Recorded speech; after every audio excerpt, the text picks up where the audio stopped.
एबे एबे आम राज्य सरकार आउ किछि बड़ घोषणा जारी करिसेंती देखि पारुथबे। ओडिसा रे 14 दिनिया लॉकडाउन घोषणा आसंता 5 तारिख सकाळु कड़ा कटकणा। ଏହା ଛଡ଼ା INPR डिपार्टमेंट ओडिशा निजे मध्ये ट्वीट करी सूचना जारी करिसेंती। राज्य रे चलित मई मास 5 बुधवार सकाळ ठारू 19 तारिख बुधवार सकाळु पर्यंत लॉकडाउन घोषणा कराइछि। एही समय रे 500 मीटर दूरता मध्य सकाळ 6 ठारू 12टा मध्य चाली चाली आसी पनीपरिबा इत्यादि क्रय करि पारिबे। स्वास्थ्य सेवा तथा अन्यान्य जरूरी सेवा पाई कौनसी कटकणा नाही। तेबे कौन रही आगो को आमे संपूर्ण अपडेट जानिबा जहाँकि एबे राज्य सरकार 14 दिनिया सारा ओडिशा रे लॉकडाउन घोषणा करिसेंती। तेबे आमे जानिबा ताप संक्रमण को दृष्टि रखी राज्य सरकार को बड़ निष्पत्ति।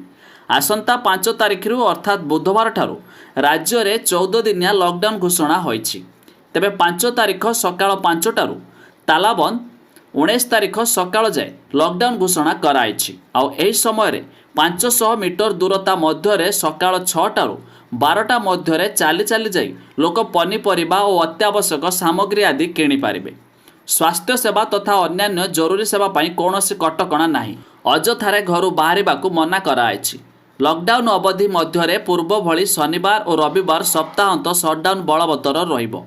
लॉकडाउन समय टीकाकरण जारी रहिबा सह कोविड परीक्षा पाई मध्य अनुमति मिलिबो। तबे निर्वाचनी कार्य उपरे कौनसी कटकणा न रहिबा सह परिवहन सेवा कटकणा मुक्त हेबो। तबे जहाँकि एइभली भाबरे आज किछि हम राज्य सरकार बड़ घोषणा जारी करि दैछथि।